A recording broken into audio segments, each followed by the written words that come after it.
உங்க பாஸ் மேஷ ராசியா? மேஷ ராசிக்கார பாஸ் இருந்தா அவர் எப்படி மேனேஜ் பண்றது அப்படிங்கிற ஒரு விஷயத்த பார்க்கலாம்.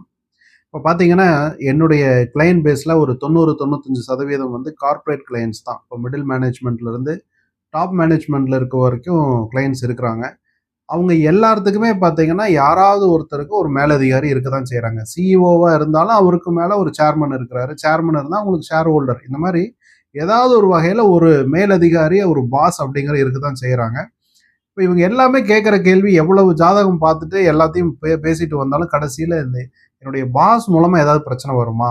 அதன் மூலமா அவர எப்படி நான் வந்து மேனேஜ் பண்றது? அப்படிங்கிற ஒரு கேள்வி இன்வேரியபிளி வந்துரும் டிஸ்கஷன்ல. அப்போ பாஸ் யாரு? அவருடைய கேரக்டர் என்ன அப்படின்னு தெரிஞ்சதுன்னா, ஓரளவுக்கு உங்களால மேனேஜ் பண்ண முடியும். அதுக்கு அஸ்ட்ராலஜி டெஃபினட்டா ஹெல்ப் பண்ணும்.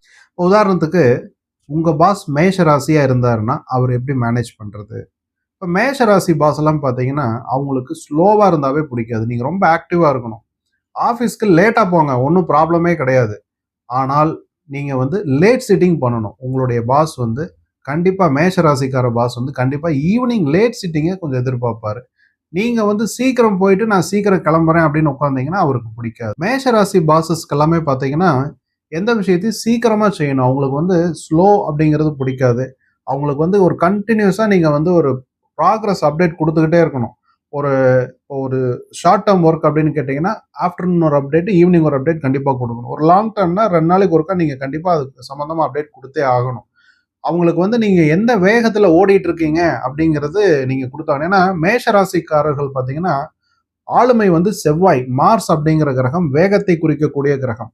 ஒரு ஸ்பீடு இருந்தா தான் அவங்களுக்கு பிடிக்கும். அப்ப நீங்க ஸ்பீடா இருந்தா தான் அவங்களுக்கு வந்து ஒத்து வர முடியும். நீங்க ஸ்லோ அண்ட் ஸ்டடியா நான் டீப்பா ஒரு அனலைஸ் பண்றேன்.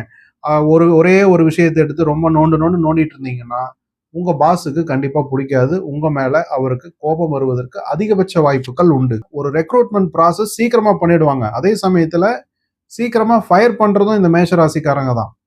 ஆனால் நீங்க அவர்களுடைய நம்பிக்கை ரொம்ப ஒரு லாயல் எம்ப்ளாயியா இருந்தீங்கன்னா, உங்களுக்கு ப்ரமோஷன் அதிகபட்சம் அதிக வேகமா கிடைக்கக்கூடியதும் இந்த மேஷராசி பாஸ் கிட்ட இருந்து தான்.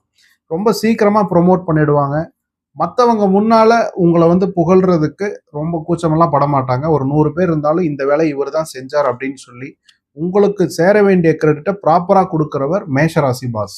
அதே சமயத்துல நீங்க அவருக்கு எதிரா ஏதாவது ஒரு வேலை செய்யறீங்கன்னு அவரு ஸ்மெல் பண்ணிட்டாருன்னா, அவர் ஃபயர் பண்றதுக்கும் தயங்க மாட்டார். ஒரு நல்ல விஷயம் என்னன்னா, மேஷராசிக்கார பாஸஸ் எல்லாம் பார்த்தீங்கன்னா, ஒரு ப்ராப்ளத்த பார்க்குறாங்க. நீங்க ஒரு செய்யற வேலை அவங்களுக்கு பிடிக்கல, அல்லது நீங்க வந்து ஏதோ கொஞ்சம் ஏமாத்துற மாரி அவங்களுக்கு ஃபீலிங் வந்துருச்சுன்னா, ஓப்பனாவே சொல்லிருவாங்க. இது மாரி வந்து நீங்க இந்த மாரி பண்ணிட்டு இருக்கீங்க. இது வந்து சரியில்ல அப்படின்னு சொல்லிட்டு, உங்களுக்கு டெஃபினட்டா செகண்ட் சான்ஸ் குடுப்பாங்க. சில மேஷராசிக்காரர்கள் செகண்ட் சான்ஸ், 3 சான்ஸ், 4த் சான்ஸ், 5த் சான்ஸ் எல்லாமே குடுப்பாங்க. அதையும் தாண்டி நீங்க வந்து அவங்களுடைய எதிர்பார்ப்புக்கு நீங்க செயல்படலைங்கிற பட்சத்துல தான் உங்கள வந்து மேஷராசிக்கார பாஸஸ் வந்து உங்கள டெர்மினேட் பண்றதுக்கான வாய்ப்புகள் அல்லது உங்களுக்கு பிரச்சனையை கொடுப்பதற்கான வாய்ப்புகள்லாம் உண்டு. எனவே நீங்க லாயல்டி மற்றும் ஸ்பீடு இந்த 2 தான் வந்து மேஷராசி பாஸஸ இம்ப்ரெஸ் பண்றதுக்கான மிக முக்கியமான டூல்ஸ். இன்னும் நெறைய விஷயங்கள் இருக்கு மேஷராசி பாஸ எப்படி மேனேஜ் பண்றதுன்ட்டு. இருந்தாலும் டைம் கம்மியா இருக்கிறதுனால இந்த ஷார்ட் அண்ட் ஸ்வீட்டா இந்த விஷயத்த மட்டும் நான் சொல்லியிருக்கேன். மறுபடியும் சந்திக்கலாம்.